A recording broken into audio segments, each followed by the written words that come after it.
Abdul Hakim al-Shishani, Commander-in-Chief of the Armed Forces of the Chechen Republic of Ichkeria, in an interview with RBC-Ukraine said that history shows that Russia's disintegration may begin in the Caucasus. Today, Kadyrov himself says that he needs to prepare for war, prepare weapons. He realizes that if the war in Ukraine ends or the conflict is frozen, all the negativity and anger of people will turn against him. He is already taking steps to protect himself. For example, he is granting amnesty to those who have been in Syria and telling their relatives that they can return home, that there are no claims against them. This is a clear signal. Kadyrov realizes that changes are coming and is trying to ease the pressure. But it's obvious that all this negativity will hit him sooner or later. Chechens are tired of repression, torture and murder. The people are ready to fight for freedom. If Russia collapses, the support of the international community will help Ichkeria and other regions gain independence, he added. According to him, Kadyrov's men are Putin's personal guards, helping him to control Chechnya. They are linked by common crimes, the murders of political opponents, human rights activists and journalists. Putin has given Kadyrov complete carte blanche in Russia, which is why he maintains his power. As long as there is Putin, there is Kadyrov. But as soon as Putin is gone, Kadyrov will be gone too. He won't be able to come to an agreement with the new leader, especially if it is an FSB protégé. A lot of people in the FSB are unhappy with Kadyrov and are waiting for Putin to leave to resolve this issue, he said.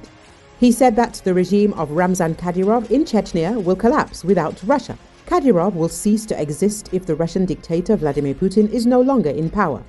He noted that Kadyrov's forces are Putin's personal guards, helping him maintain control over Chechnya. They are bound by shared crimes, including the murders of political opponents, human rights activists and journalists. According to the military leader, Putin has given Kadyrov complete carte blanche in Russia, enabling him to hold on to power. As long as Putin remains, so will Kadyrov.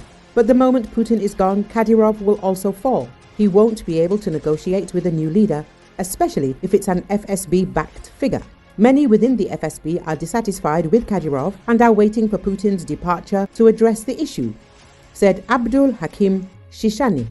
Commenting on aerial attacks on Chechnya, he emphasized that these undermine Kadyrov's authority, although they won't topple his regime.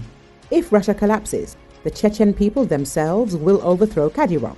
Without Russia's support, his regime wouldn't last 2 or 3 months. People are tired of repression and ready to do whatever it takes to get rid of him, said the Commander-in-Chief of the Armed Forces of the Chechen Republic of Ichkeria.